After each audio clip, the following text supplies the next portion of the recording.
নমস্কাৰ বন্ধু বান্ধৱীসকল, পুনৰবাৰ স্বাগতম জনাইছোঁ আমাৰ ইউটিউব চেনেলটোলৈ।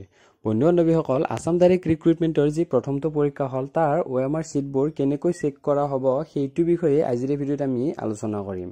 কিয়নো বহুতৰে কনফিউজন থাকে যে OMR ছিটবোৰ কেনেকৈ চেক কৰে, গোটেই প্ৰচেছটো কেনেকুৱা ধৰণৰ, এইটো বিষয়ে আজিৰ ভিডিঅ'ত আমি আলোচনা কৰিম। লগতে নিউজ চেনেলবোৰত আপোনালোকে নিশ্চয়কৈ পাই আছে যে কেনেকৈ আপোনালোকৰ OMR ছিটবোৰ চেক কৰা হয়, সেইটো বিষয়ে আজিৰ ভিডিঅ'ত আমি ডিটেইলত আলোচনা কৰিম। তেতিয়াহ'লে বন্ধু বান্ধৱীসকল, পলম নকৰাকৈ আজিৰ ভিডিঅ'টো আমি আৰম্ভ কৰোঁ। যিবোৰ OMR ছিটত আপোনালোকে এনচাৰবোৰ টিক দি আহে, সেইবোৰ OMR ছিট কম্পিউটাৰত স্কেন কৰা হয়। আৰু এইবাৰ যি স্কেন কৰা হ'ব সেইটো গোটেইবোৰ কথা আমি CCTVৰ মাধ্যমেৰে নিৰীক্ষণ কৰি থাকিব পাৰিম। এইটো কথা OMR ছিট স্কেনিঙৰ যিবোৰ বিষয় আছে তাৰ এজনে কৈছে, আৰু আপোনালোকে এই ক্লিপটো চাই লওক। কিমান দূৰ আগবাঢ়িছে আৰু কেনেকৈ চলি আছে গোটেই প্ৰক্ৰিয়াখিনি? কামখিনি সুন্দৰভাৱে চলি আছে, সম্পূৰ্ণ নিৰাপত্তাৰ মাজতে কামখিনি চলি আছে। একচুৱেলি পৰীক্ষা 15 তাৰিখে শেষ হ'ল। 15 তাৰিখে শেষ হোৱাৰ লগে লগে বিভিন্ন ডিষ্ট্ৰিক্টৰ পৰা প্ৰায় 28খন ডিষ্ট্ৰিক্টত পৰীক্ষা অনুষ্ঠিত হৈছিল। তাৰ পৰা OMRখিনি ইয়ালৈ আহিছে আৰু নেক্সটখিনি 18 তাৰিখে কমপ্লিট ৰাতি প্ৰায় 10টামান বজাত শেষ হৈছে। তাৰপিছত 15 তাৰিখৰ পৰাই স্কেনিং সুন্দৰভাৱে চলি আছে সম্পূৰ্ণ নিৰাপত্তাৰ মাজত। আৰু এই যিটো স্কেনিং প্ৰচেছত আমাৰ ৰাজ্যৰ মানে অসম ৰাজ্যৰ কোনো লোক ইয়াত ইনভলভ নাই, সম্পূৰ্ণ বাহিৰৰ মানুহৰ দ্বাৰা মানে স্কেনিং কৰা হৈছে। মানে আমাৰ অসমৰ কোনো নাই, বাহিৰৰ মানুহে তেওঁলোকে চাই, বাহিৰৰ মানুহে মানে অসমৰ মানে মানুহৰ দ্বাৰা স্কেনিং হোৱা নাই। এইটো হ'লে কিছু ক্ষেত্ৰত সুবিধাও হয় আৰু বহুতখিনি ছিকিউৰিটিৰ কথাও আছে। বাহিৰৰ মানুহৰ যিহেতু আমাৰ ৰাজ্যৰ লগত কোনো কানেকশ্যন নাই, তেওঁলোকৰ দ্বাৰা গোটেই প্ৰচেছটো কৰা হৈছে। কেইটা কক্ষত চলি আছে কামখিনি? এটাই হল টাইপ এটা হেৰিতে কৰা হৈছে।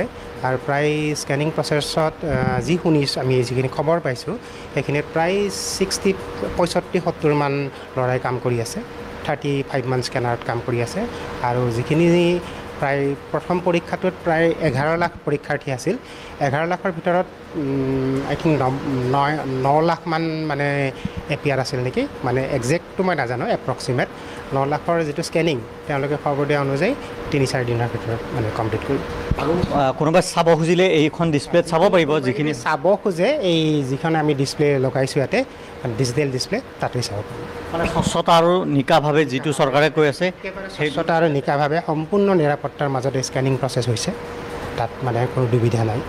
আপোনালোকৰ OMR ছিটবোৰ খানাপাৰাত চেক কৰি থকা হৈছে। প্ৰায় 11 লাখ OMR ছিটৰ স্কেনিং কৰা হ'ব। লগত ষ্টাফবোৰ আছে গোটেইবোৰ বাহিৰৰ, মানে কোনো অসমৰ নাই, আৰু গোটেইবিলাক CCTV নিৰীক্ষণত কৰা হ'ব। আমি আগৰ ভিডিঅ' এটাত গোটেই OMR স্কেনিঙৰ প্ৰচেছটো ডিটেইলত আলোচনা কৰিছোঁ। যদি আপোনালোকে এতিয়াও ভিডিঅ'টো চোৱা নাই তেনেহ'লে তলত কমেণ্টত পিন কৰি থৈ দিম, আপোনালোকে ক্লিক কৰি চাব পাৰে, নহ'লে আপোনালোকে ডিছক্ৰিপশ্যন বক্সতো চাব পাৰে।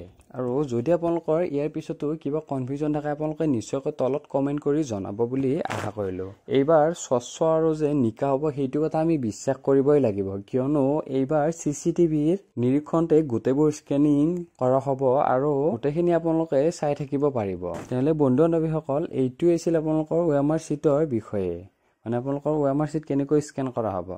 যদি আপোনালোকৰ ইয়াৰ পিছতো কিবা কনফিউজন থাকে নিশ্চয়কৈ আপোনালোকে তলত কমেণ্ট কৰি জনাব। তেতিয়াহ'লে বন্ধু বান্ধৱীসকল, আজিৰ ভিডিঅ'টো ইমানেই আছিল। পুনৰবাৰ আপোনালোকক নতুন ভিডিঅ' এটাৰ সৈতে নতুন ইনফৰমেশ্যনতে লগ পাম। আজিলৈ ইমানেই, ধন্যবাদ। জয় অসম।